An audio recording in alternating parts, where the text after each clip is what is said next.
Guys, আজকের ভিডিওটা দেখে যে হাসবো তার কখনো বিয়েই হইতো না, কারণ আজকের ভিডিওটা হইলে গিয়ে স্যাড ভিডিও। তো কেউ হাসবেন না। ঘটনাটা হয়েছিল কি, আমাদের বাসায় কিছু মেহমান বেড়াইতে আসে। তো এই মেহমানদের সাথে একটা সুন্দর একটা মেয়েও আইছে। তো মেয়েটা দেখে আমার ভালোই লাগছে, মোটামুটি খারাপ না। তো যেহেতু ওরা আমাদের বাসায় কিছুদিন থাকবো, তো রুম শেয়ার করার লাগা আমি রাইতে থাকার জন্য আমার পাশের বাড়ি এক বন্ধুর বাসায় জায়গা। তো রাইতের খাওয়া দাওয়া করার পরে যখন ওই মাইয়া আমার রুমে ঢুকতে যাই দেখে আমার রুমে কতগুলো আমার ছবি টবি লাগানো। তো আমার ছবিগুলা দেখা ওই মাইয়া মনে মনে ভাবে, এত সুন্দর একটা কিউট ছেলে আমাদেরকে রুমটা শেয়ার করে কোন জায়গায় থাকতে গেল। তো আমি তো আইসা পড়ছি রাইতে খাওয়া দাওয়া করে আমার বন্ধুর বাসায়। আমার বন্ধু হালাই করছে কি, ওই মায়ের একটা লুকে লুকে ছবি তুলে আনছে। তো আমরা তো ওই ছবি দেখা দরজা মরজা আটকাইয়া ডিজে গান ছাইরা একতারা বাজানো শুরু করে দিছি। তো হুমন্দির নাতি করছে কি, দরজাটা আবার লক করতে ভুলে গেছে গা। ওই মাইয়া খুঁজতে খুঁজতে গানের আওয়াজ শুনে আমগো রুমে ডাইরেক্ট ঢুকে গেছে গা। ঢুকেই তো দেখতেছে আমরা একতারা বাজাইতাছি।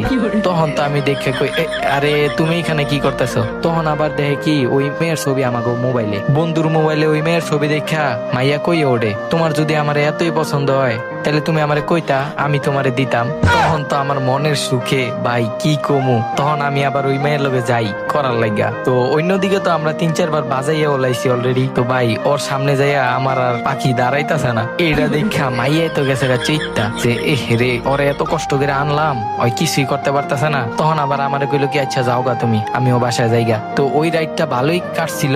সকালে যখন বাসায় যাবো তখন যাই আমার ছোট ভাইতে শুনি ওই মাইয়া নাকি আইয়া আমগো বাসার সবারে কয়ে দিছে আমি নাকি পোলা না, আমার নাকি কিছুই নাই। ভাই এই কথা শোনার পরে বাসায় যখন ঢুকার পরে তো দেখি সবাই আমার দিকে তাকাইতাছে আর মিট মিট করে হাসতাছে। এখন ভাই হাসমু না কানমু এটাই তো বুঝতাছি না। শালার মাইনকার চিপায় বললে মানছে এমনি পরে, হ্যাঁ।